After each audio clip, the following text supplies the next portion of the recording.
Hey there, I hope you're doing great. I wanted to tell a story about a man. In the 1950s, there goes this man, he's 29 years old. He gets the divorce from his wife out of an 8-year marriage. And she basically gets everything after the separation, including the house, everything. A year later, their son, 8 years old, is diagnosed with leukemia, and by then they don't have like any medical insurance, so this man just pays for everything out of the pocket. He really like lacks money. He works you know his life off for getting to finance all the medical expenses. In the end, of course, it's leukemia. It was hard. This kid just passes away at the tender age of 9, and it leaves this man like heartbroken. So he ends up divorced, broke, and he has to bury his young son. And we've been tempting to just give it all up and turn to vices like alcohol and drugs, but it's not his style. I don't know if you're familiar with that story or not, but I'm talking about a man that it's called Charles Munger. That's Warren Buffett's partner at Berkshire Hathaway.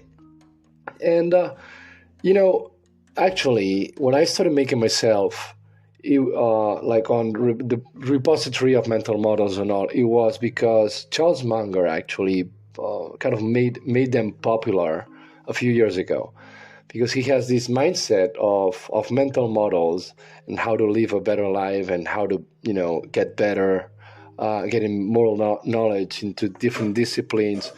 And it's a great example for living a better life and making better decisions at life. So I wanted to kind of because of his passing away, of course, if you're familiar with him, I'm sure you heard about it already in the news. I did the podcast as well in Spanish, and in Spain he might not be as popular as in US. So if you're in US or in a country that you mostly speak in English, for sure you heard about him. Hopefully I will give a couple of nuggets of wisdom from him that you haven't heard before. So bear with me. I think it's so worth your time to know a little bit more about Charles Munger, and a few models. It's going to be a few minutes that I'm going to be commenting on the most prominent or most relevant models that he used to have a fulfilling life. I hope you like it.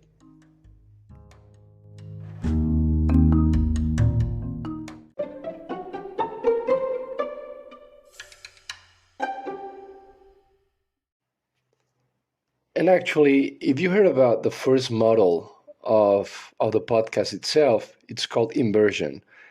Charles Munger was the first one that kind of made the inversion model popular, and it's a simple model and so powerful at the same time. So when he got asked, okay, how did you find happiness in life, right?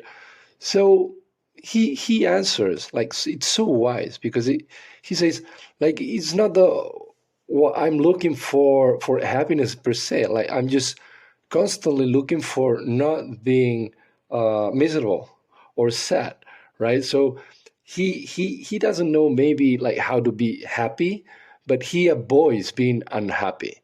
So generally speaking, if you have envy and resentment and look for revenge and you self-pity, for sure those are disastrous modes of thought, because in the end you're gonna end up with paranoia, and you're gonna find yourself drifting into self-pity, and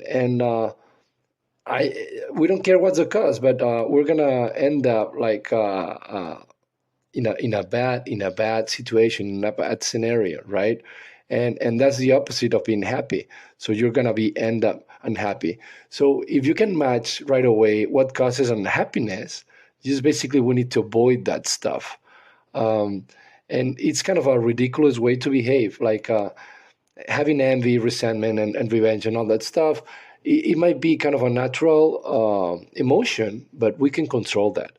So if we identify that stuff, we can avoid that, and then we won't be unhappy. So we leave this space for other types of more positive emotions to fill that gap.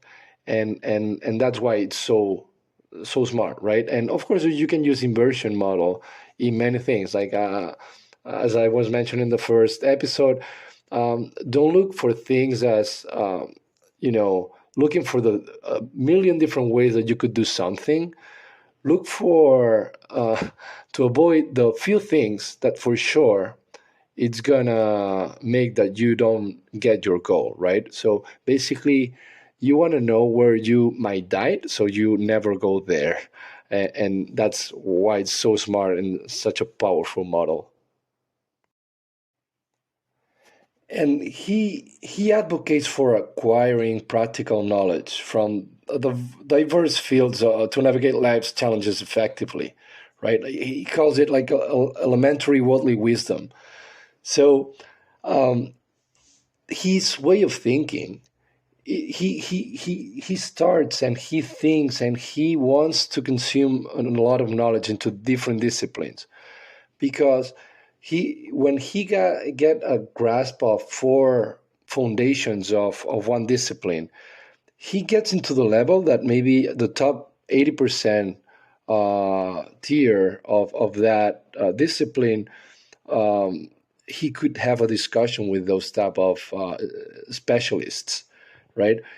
Because he knows he knows how to identify the few most important things about specific field that he could grasp a good knowledge about that. And then when you enter not so deep, but deep enough into many different fields, when you cross those fields across, then you have special knowledge.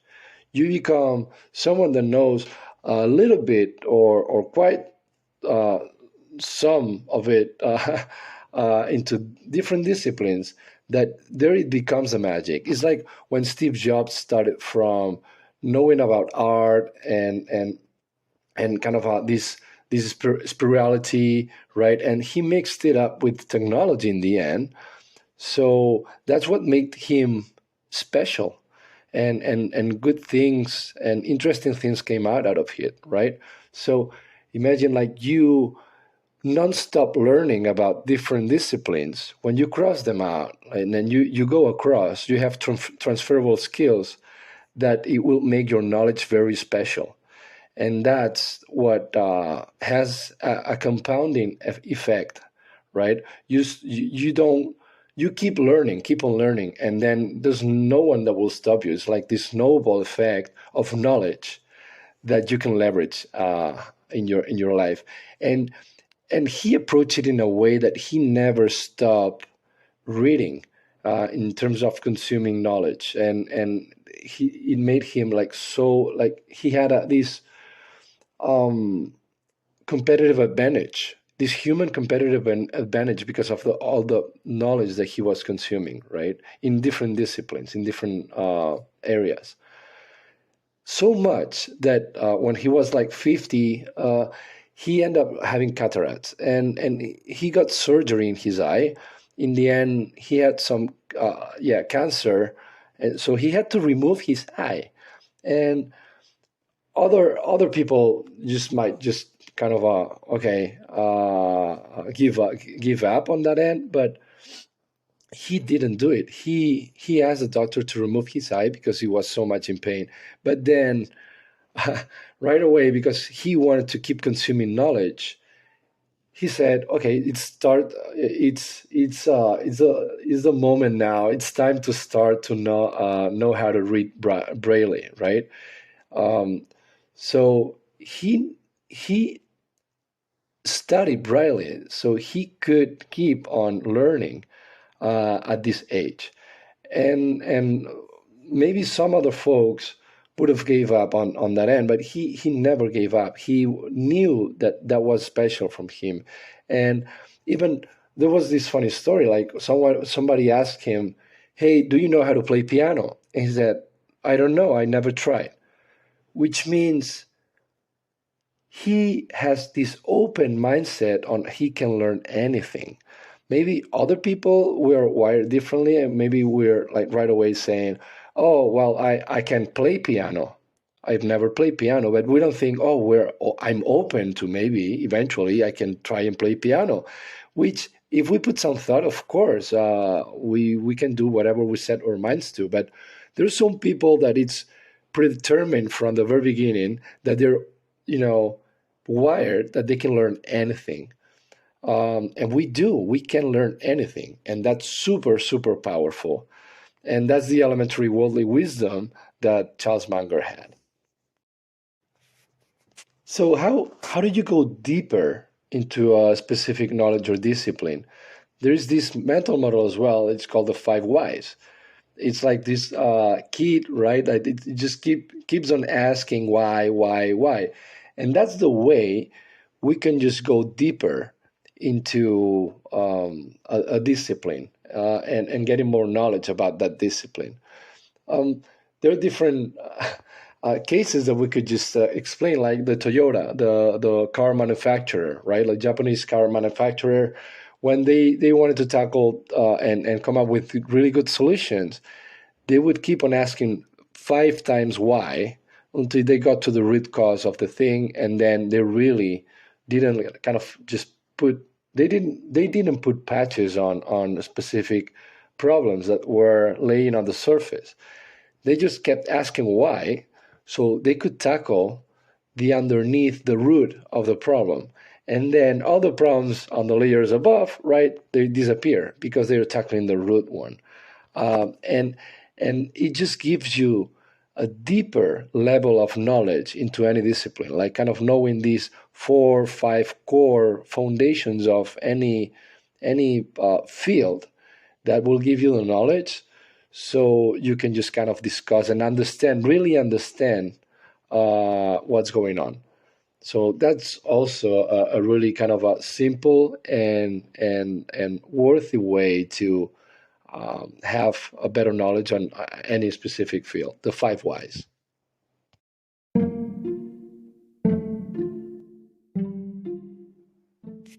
These will allow you to have a deeper understanding of everything that you put your mind to, right?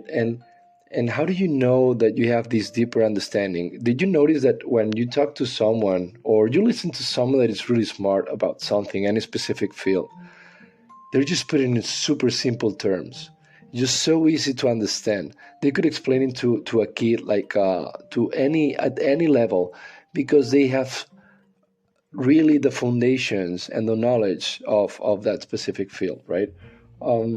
So simplicity, like the mental model of simplicity, is key, because it's when you know that you really know something. When you kind of put it in simple terms, you can explain to anyone. Is when you realize, okay, I know about that stuff. I know that I've been deep enough that I can just put it in simple terms, just kind of extract all the noise and just kind of project and communicate the signal in itself for any topic that you explain, right? So imagine like this the concept of Occam's razor, meaning that if there are like two possible explanations, normally the one that requires fewest or the least complex explanation is usually the correct one, right? But it's also worth to mention that we shouldn't be tricked into a super simplistic explanation. Like Charles Munger also was a teacher in school, right? And as much as he always wanted to go to the foundations of any specific topic, for instance, in economy, right, we have supply and demand, right? In theory, demand, if it goes up, like it will increase the prices. if supply goes down, it also increases the prices. But he explains that it's also really important to understand the real dynamics of the world. Not always goes with theory. And the dynamics of the world, for instance, for this supply and demand type of curves, right? Not always works like that. Not The world doesn't work like we're taught in the school. It's not a perfect world, right? So, for instance, there's some markets that are not driven, or the price is not driven only by supply and demand. For instance, there are some regulations sometimes in some markets, some dynamics. For instance, like pharmaceuticals might be paying incentives to the prescribers, and that might also affect. So, depending on your field, depending on what you're learning, you need to understand all the dimensions that can affect these foundations, right? So, let's try to simplify, but not oversimplify. That would be some of the concepts that are worth remembering from him as well.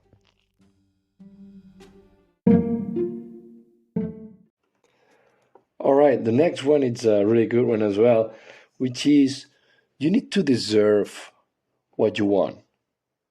You really need to deserve what you want. And that's kind of it sounds really obvious, but especially nowadays where we are in a generation that we have everything, we give everything for granted. We want these, like everything that we want it now, right? Like we normally have this click of a button.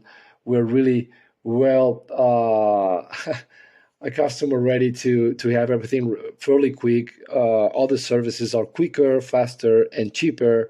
So we're kind of being spoiled about that stuff. And when something gets or needs or requires some effort, we kind of get, sloppy and lazy, and we're not used to work hard for stuff. So he mentions that if you want something, you need to deserve that. And by that implicitly says that you need to work and have put the energy and effort to get that stuff. So imagine, right? Like he puts that into an example, mentioning if you're looking for a partner, you're looking for a good, really good wife with specific attributes. You need to work. It's not that you need to work to find her. No, you need to work on yourself to deserve that person to be and kind of see you as an equal and see you as a potential partner that you add into her life or his life as much as the other way around, right? So that's for kind of romantic relationships. But let's say you want to build a company. So in terms of building up a company, you need to deserve the clients that they might be willing to pay for your service or product. So you need to work, do the research, do the product development or the service development, so the clients and customers are going to pay for that. And you need to be deserving of that. Otherwise, you won't get there. And it takes effort. It takes a lot of energy. So it doesn't come for free. And if it comes for free, yeah, you deserve it, but it might not be what you were looking for in the first place. So this so much, like, it's very obvious. It sounds very obvious, but sometimes we forget. We want everything for now, like super fast, and we don't want to put the effort in. And we need to be deserving. The end is this saying as well, like, be so good that they cannot say no, right? For instance, if you're looking for a specific job or position, and you don't get it, right? Maybe it's because they could say no. If you become so strong, so good at your craft, that anyone in the other part, they couldn't say no. That's the position that you want to be in, and you need to deserve it. And in terms of deserving it, you need to put the effort.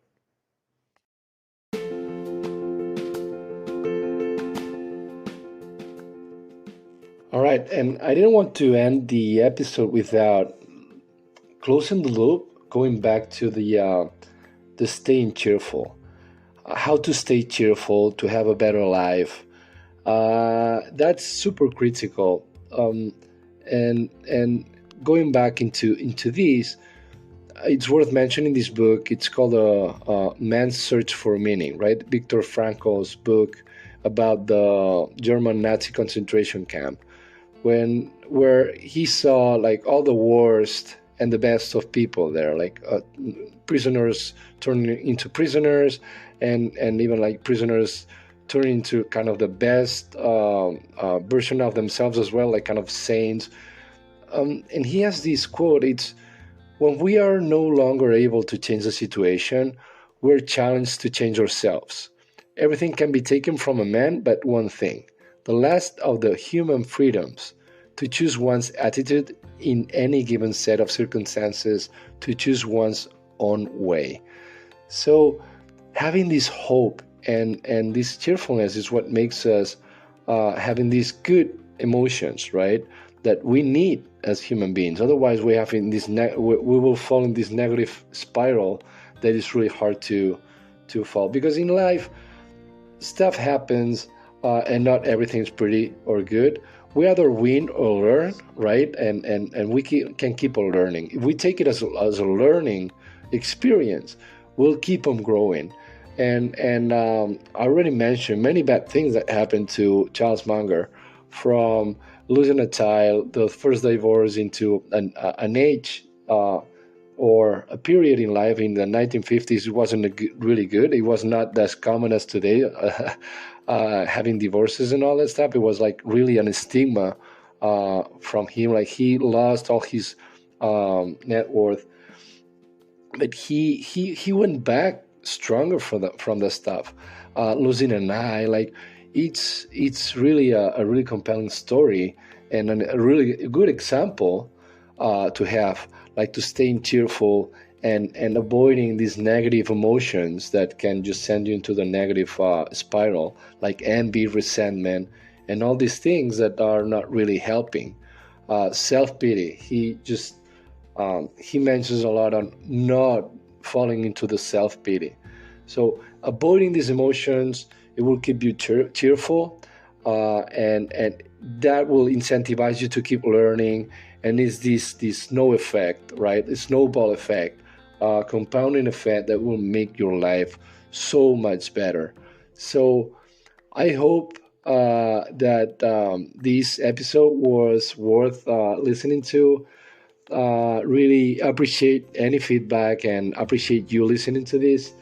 Again, like it's just, even if it wasn't nothing new in this episode because you already knew Charles Munger, I hope that it was entertaining enough, or kind of remind you some stuff that it might give you a better life in the future.